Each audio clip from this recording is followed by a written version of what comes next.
Break के बाद आपका स्वागत है। बड़ी खबर आपको बताएं, मुख्यमंत्री अशोक गहलोत ने बड़ा हमला बोला है। न्यूज 18 पर बातचीत करते हुए सीएम अशोक गहलोत जमकर सचिन पायलट पर बरसे। उन्होंने कहा है कि पार्टी से गद्दारी अच्छी बात नहीं, कांग्रेस को खत्म करने की साजिश की गई थी। कांग्रेस के कुछ लोगों ने पाप किया, सरकार गिराकर सरकार बनाना पाप है। ऐसे लोगों को जनता माफ नहीं करेगी। नहीं, जल्दबाजी कहां की? 1 साल लगाया, 1.5 साल लगाया, जल्दबाजी नहीं करी। पहले बीजेपी में जाएंगे, फिर देखा बीजेपी में जाने को तैयार एमएलए नहीं हो रहा है तो थर्ड फ्रंट बनाएंगे, नई पार्टी बनाएंगे और राजस्थान के कांग्रेस को समाप्त कर दूंगा मैं। अगर बिहार में हो सकता है और राज्य में हो सकते हैं, बीजेपी से मिली भगत सरकारें बनती भी है, बिगड़ती भी है, तो मैं क्यों नहीं बन सकता हूं? बन पाएंगे आपको लग रहा है? देखिए, डेमोक्रेसी के अंदर मैं क्यों किसी को चैलेंज करूं? तो इतना मैं कह सकता हूं कि गद्दारी नहीं करनी चाहिए। जिस पार्टी ने आपको सब कुछ दिया हो, मुझे 28 साल में मेंबर 28 साल में एमपी बन गया, 29 साल में मैं केंद्रीय मंत्री बन गया, 34 साल में प्रदेश कांग्रेस अध्यक्ष बन गया, 3 बार मैं केंद्रीय मंत्री रहा, 3 बार मैं प्रदेश कांग्रेस अध्यक्ष रहा, 3 बार मैं एआईसीसी का महामंत्री रहा और तीसरी बार मुख्यमंत्री हूं। क्योंकि हमारी जो पीढ़ी थी उस वक्त की, उसकी रगड़ाई खूब हुई थी यूथ कांग्रेस में, एनएसयूआई में, तो उसी रूप में हम लोगों ने मेहनत करी। संकट बहुत आए थे। इंदिरा गांधी जी की हत्या हो गई थी, राजीव गांधी हमारे नेता थे, उनकी हत्या हो गई, तब भी हमने पार्टी के प्रति वफादारी रखी, कमिटमेंट रखा, पार्टी की विचारधारा, नीति, कार्यक्रम को जनता तक पहुंचाने में लगे रहे रात दिन तक, चाहे कोई पद पे रहे अथवा नहीं रहे। तब जाके आज 40 साल के बाद में जो जमात दिख रही है आपको, जिनको आप कहते हो वो सीनियर बन गए हैं, घर बैठ जाना चाहिए। अरे भाई, पहले उम्र होती थी 60 साल की, अब 60 साल की उम्र नहीं होती है, अब उम्र बढ़ गई है। इसलिए बार बार ये जूनियर सीनियर बात नहीं करनी चाहिए। जूनियर और नौजवान पीढ़ी आनी चाहिए। जैसे हम लोग आए थे, हम लोग सभी नौजवान थे उस वक्त में। गुलाम नबी आजाद हो, आनंद शर्मा हो, एमए पटेल हो, मुकुल वासनिक हो, रमेश चंद्रला हो, कितनी लंबी लिस्ट, तारिक अनवर हो, ये सब उसमें पहली बार आए थे वहां पर, और पहली बार आके आज तक जिंदा है राजनीति के अंदर। अगर हम राजनीति छोड़ दें क्या करें बताओ?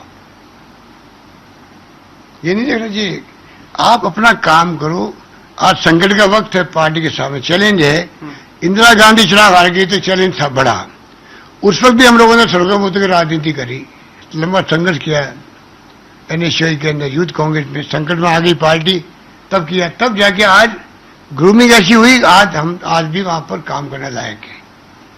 और इनके मैं खिलाफ नहीं हूं। मैं हमेशा राहुल गांधी जानते हैं, जब कभी पार्लियामेंट बोर्ड की मीटिंग होती है तो सबसे ज्यादा पहले मैं करता हूँ युवाओं की, एनएसयूआई की, यूथ कांग्रेस की, युवाओं की। यही कल का भविष्य देश का है। ये हमसे अच्छी परफॉर्मेंस कर सकते हैं, क्योंकि आज आईटी का जमाना है, टेक्नोलॉजी का जमाना है। राजीव गांधी का सपना था 21वीं सेंचुरी का, आज कंप्यूटर आ गए, सब कंप्यूटर आ गए, इनको ज्यादा लाभ है काम करने का। उसकी बजाय आप खाली माहौल बना दो, सीनियर जूनियर, सीनियर जूनियर, उसका नतीजा अब आप अति महत्वाकांक्षी बन जाओ तो फिर 5 साल लोग ऐसे होते हैं आपको, वो कभी आपको प्रधानमंत्री, कभी मुख्यमंत्री, कभी केंद्रीय मंत्री, कभी और कोई पद पे, वो ऐसी बातें फैलाते हैं आपके सामने, आपकी खुद की सोचने की शक्ति जो है वो पीछे चली जाती है। घर का झगड़े घर में निपटते हैं, ये तो सदियों से चला आ रहा है। अगर घर के झगड़े आप दुश्मनों से लेके, दुश्मनों का मतलब यहाँ विरोधी है, हमारे कोई दुश्मन होते नहीं है, अगर उनके साथ मिली भगत करके राजनीति करेंगे तो फिर डेमोक्रेसी में क्या बचेगा? ये सब खेल चल रहा है, उस प्रकार का चल रहा है। महत्वाकांक्षी होना बुरा नहीं है, तो अति महत्वाकांक्षी इतना हो जाओ कि आप फाउल खेलने लग जाओ तो अच्छी बात नहीं है। तो मेरे हिसाब से जो राजनीति चली है कि हम लोग 20, 15, 12 जो भी हैं कम ज़्यादा होते रहते हैं, इनके आधार पर ही जो है 100 का आंकड़ा पार किया और सरकार बैठी हुई यहाँ पर जी, उसको गिरा करके आप बीजेपी के सहयोग से सरकार बनाना चाहते हो तो जनता कभी माफ नहीं करेगी ऐसे लोगों को, ये मेरा मानना है।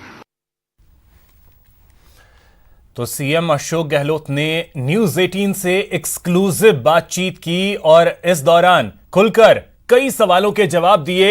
एसओजी पर पूछताछ पर हंगामा क्यों, यह भी उन्होंने पूछा। पायलट बेचारा बनके राजनीति करना चाहते हैं, कानून के सामने जनता और नेता सभी बराबर हैं।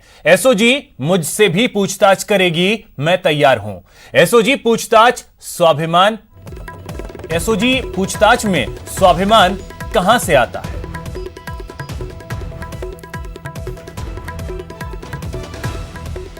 तो जो टैब आएगी या एसओजी को लगेगा कि वास्तव में जो कंप्लेंट की गई, कंप्लेंट किसने करी थी? कांग्रेस ने करी थी।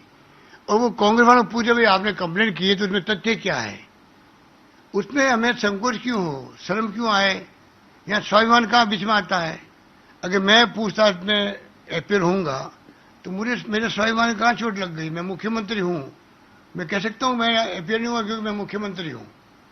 कानून सबके लिए समान होता है, सबके लिए समान होता है। लेकिन स्वाभिमान पे जो चोट की बात कर रहे हैं वो कह रहे हैं कि सहानुभूति लेने के लिए करें, सहानुभूति लेने के लिए, बेचारा बन के राजनीति करने के लिए कर रहे हैं। वहीं खरीद फरोख्त मामले में कांग्रेस अब पूरी तरीके से सख्त हो गई है। एसओजी में महेश जोशी ने एफआईआर दर्ज करवाई है। एसओजी ने संजय जैन को हिरासत में लिया है। संजय जैन से पूछताछ हो रही है।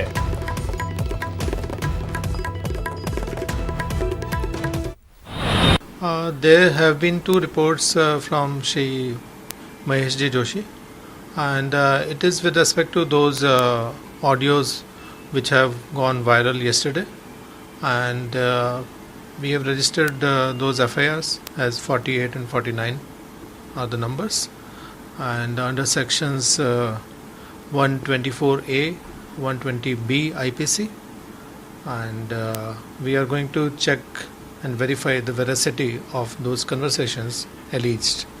So till we complete our investigation and we can establish that whether the person A and B are speaking as to what the identities are of those 2 people, so till then it's a matter of investigation. नाम भी है FIR में sir? In the report, in one report, he has mentioned that this is the conversation with the names mentioned, that these are the persons who are talking to each other in this regard. And in the other one, it's only person A talking to person B. So it is like that. Sir, last question, is Sanjay Jain is arrested, sir? Sanjay Jain was interrogated yesterday, and he was called today also. And presently also we are trying to ascertain certain facts from him, and later in the day if there is any development then we'll let you know. Audio clippings के हिसाब से FIR दर्ज हुई हैं। एक audio clipping में 3 नाम हैं, इसलिए एफआईआर में उस ऑडियो क्लिपिंग के बिहाफ पे जो एफआईआर दर्ज कराई उसमें 3 नाम हैं। दूसरी एफआईआर में किसी का नाम नहीं है, तो बेनामी वो एफआईआर दर्ज कराई है। एसओजी से उम्मीद है एसओजी पूरी जांच करेगी, जांच करके जो दोषी होंगे उनके खिलाफ कार्रवाई करेगी। लेकिन सर आपको शौक नहीं होता राजनीति का स्तर ऐसा भी हो सकता है? कितना शौक हो रहा है, मेरे को ही नहीं, पूरे राजस्थान को शौक हो रहा है। राजस्थान की परंपराएं नहीं है, लेकिन जो लोग कर रहे हैं उनको शर्म नहीं आ रही। दुख की बात यह है इस तरीके की राजनीति राजस्थान की जनता ने कभी सोची नहीं थी। इस स्तर पे खरीद फरोख्त करेंगे, हॉर्स ट्रेडिंग करेंगे, लोगों को बरगलाएंगे, लोगों को बंदी बनाएंगे, लोगों को इधर उधर आने जाने नहीं देंगे। बहुत सारी बातें हैं, पूरा राजस्थान शर्मसार है इस तरह की घटनाओं से। एफआईआर में किस किस का नाम डलवा है? एक मिस्टर भंवरलाल शर्मा है, एक मिस्टर गजेंद्र सिंह है, एक मिस्टर संजय जैन है। गजेंद्र सिंह शेखावत बीजेपी वाले? उसमें नाम सिर्फ गजेंद्र सिंह है, मैंने सिर्फ गजेंद्र सिंह लिखा है। लोग अंदाजा कर रहे हैं कि वो हो सकते हैं, लेकिन जो भी होगा वो एसओजी जांच में पूरा निष्कर्ष सही निकालेगी। वहीं एक और बड़ी खबर आपको बता दें, गुरुग्राम से ये बड़ी खबर है, जहां पर आईटीसी ग्रैंड होटल के बाहर सुरक्षा बढ़ा दी गई है। एसओजी के आने की सूचना के बाद सुरक्षा व्यवस्था वहां और बढ़ा दी गई है। होटल के बाहर बैरिकेड्स लगा दिए गए हैं। पुलिस के अधिकारियों और जवानों को तैनात किया गया है। होटल में मौजूद विधायकों से पूछताछ करने के लिए एसओजी वहां जा रही है। उससे पहले ही वहां पर सुरक्षा व्यवस्था और भी ज्यादा कर दी गई है। ये तस्वीरें भी हम आपको दिखा रहे हैं। देखिए, बैरिकेड्स जो हैं वो लगा दिए गए हैं। तो जैसे ही ये जानकारी निकल करके सामने आई कि एसओजी की टीम जो है वो पूछताछ करने के लिए होटल जा रही है, उससे पहले ही वहां पर सुरक्षा व्यवस्था और बढ़ा दी गई है। एक्सक्लूसिव ये तस्वीरें न्यूज 18 राजस्थान पर आप देख पा रहे हैं। आप देख सकते हैं कि पुलिस के और भी जवान वहां तैनात कर दिए गए हैं। बैरिकेड्स लगाए जा रहे हैं और उसकी एक्सक्लूसिव तस्वीरें गुरुग्राम के होटल आईटीसी ग्रैंड, वहां के होटल के बाहर की ये तस्वीरें हैं जहां पर सुरक्षा व्यवस्था और भी बढ़ा दी गई है। पुलिस के जवानों की संख्या भी बढ़ा दी गई है। बैरिकेड्स लगा दिए गए हैं। ये तस्वीरें आप देख पा रहे हैं एक्सक्लूसिव।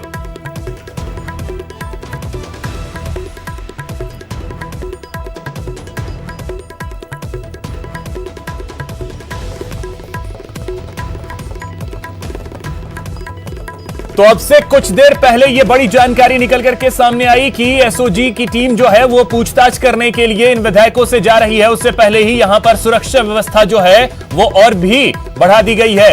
एक्सक्लूसिव ये तस्वीरें आप देख पा रहे हैं। बैरिकेड्स लगा दिए गए हैं।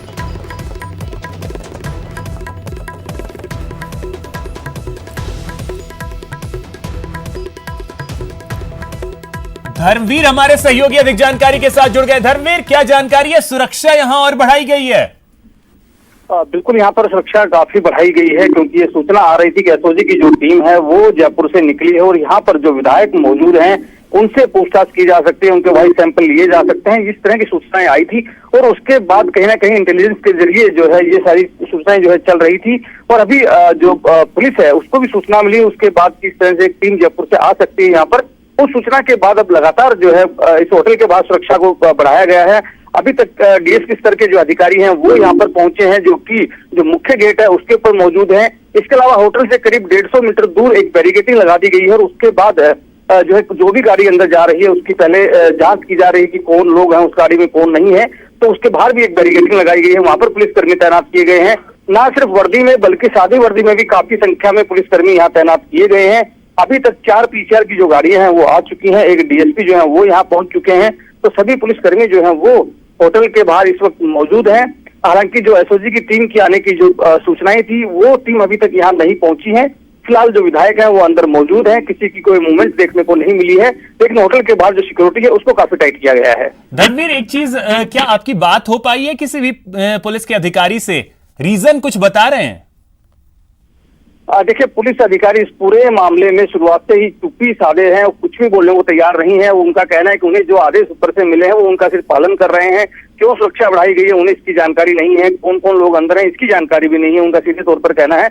और ना ही वो होटल के अंदर अब तक गए हैं, ये भी उनका कहना है। उनका कहना है कि उनकी जो जिम्मेवारी है वो होटल के बाहर की सुरक्षा की है, वो होटल के बाहर सुरक्षा जो है वो कर रहे हैं। खाली होटल के अंदर कौन मौजूद है कौन नहीं है इसका खुलासा पुलिसकर्मी भी नहीं कर पा रहे हैं।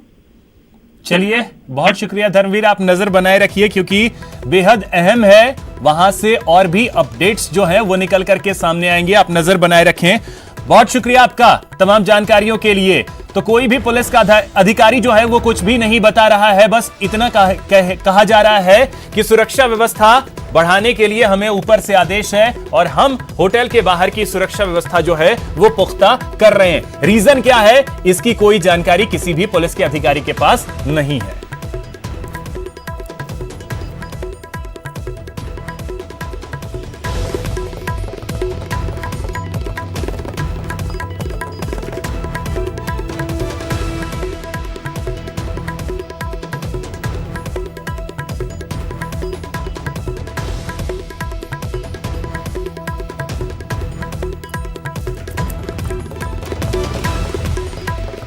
ये देखिए, तस्वीरें हैं होटल आईटीसी के बाहर की।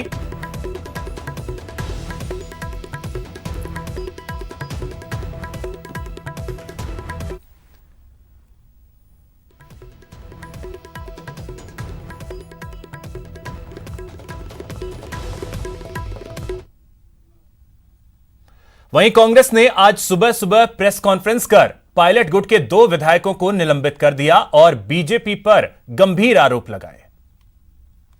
पिछले लगभग 1 महीने से राजस्थान में विधायकों के खरीद फरोख्त की चर्चा चल रही है। स्पेशल ऑपरेशंस ग्रुप में भी एक मुकदमा दर्ज है, जहां पर जांच भी चल रही है। कई प्रकार की अटकलें लगाई गई। 20, 25, 30, 35 करोड़ रुपए में विधायकों की निष्ठा और विश्वास खरीदकर राजस्थान की 8 करोड़ जनता के जनमत से चुनी हुई कांग्रेस सरकार को अस्थिर करवाने और गिराने के षड्यंत्र की बात जगजाहिर हुई, सामने आई। भारतीय जनता पार्टी की भूमिका विधायकों की खरीद फरोख्त में कई बार प्रश्न चिन्ह के दायरे में आई। दोनों तरफ से, कांग्रेस की तरफ से भी भाजपा की तरफ से भी काफी वाद विवाद सामने आया और कई बार ऐसा लगता था कि ये सारी बातें कहीं इल्जामात के घेरे में ही सीमित होकर ना रह जाएं। परंतु कल शाम और आज तक अब जो टेप सामने आ गए हैं, उनसे एक बात साफ है कि प्रथम दृष्टि से भारतीय जनता पार्टी के द्वारा कांग्रेस की चुनी हुई सरकार को गिराने और विधायकों की निष्ठा को खरीदने का षड्यंत्र किया गया है। भारतीय जनता पार्टी द्वारा जनमत का अपहरण और प्रजातंत्र के चीरहरण की कोशिश की जा रही है। राजस्थान सरकार गिराने का घिनौना षड्यंत्र अब बेनकाब हो गया है, उसकी परतें खुलने लगी हैं। अब यह साफ है कि चीन या कोरोना से लड़ने की बजाय भारतीय जनता पार्टी और मोदी सरकार सत्ता लूटने का काम कर रही है। वहीं कांग्रेस प्रदेश अध्यक्ष गोविंद सिंह डोटासरा ने भी बीजेपी पर हमला बोला। उन्होंने कहा कि बीजेपी की साजिश बेनकाब हो गई है। इसके साथ ही उन्होंने गजेंद्र सिंह शेखावत पर तंज कसा। चुनी हुई सरकार को गिराने के लिए जो षड्यंत्र सत्ता के लालची लोग, भ्रष्टाचार के आकंठ में डूबे हुए भारतीय जनता पार्टी के नेता जो कर रहे थे, वो निश्चित रूप से जनता के सामने आ गया है। लेकिन मैं गजेंद्र सिंह जी से पूछना चाहता हूं कि महाराणा प्रताप ने उनकी महानता, उनका शौर्य, उनकी वीरता, उनका स्वाभिमान के पाठ में कहीं ये बात तो नहीं थी कि वो भ्रष्टाचार के आकंठ में डूब करके इस प्रकार का घिनौना करके लोकतंत्र से चुनी हुई सरकार को उखाड़ने के लिए करेंगे। लेकिन वो पानी की गंगा नहीं ला करके, भ्रष्टाचार की गंगा ला करके चुनी हुई सरकार को और लोकतंत्र को खत्म करना चाहते हैं। उनमें अगर थोड़ी बहुत भी नैतिकता बची है तो वो इस्तीफा दें। कल के बाद में तुरंत प्रभाव से गजेंद्र जी के खिलाफ भारतीय जनता पार्टी अगर नैतिकता की बात करती है, वो स्वाभिमान की बात करती है, वो देश महान की बात करती है, तो उसको तुरंत प्रभाव से उनको बर्खास्त करना चाहिए और पुलिस को उनको कहना चाहिए वो पुलिस में जाकर के अपने बयान दें। तो मरुधरा में जारी इस महाभारत की कवरेज लगातार जारी है। यहां वक्त एक छोटे से ब्रेक का।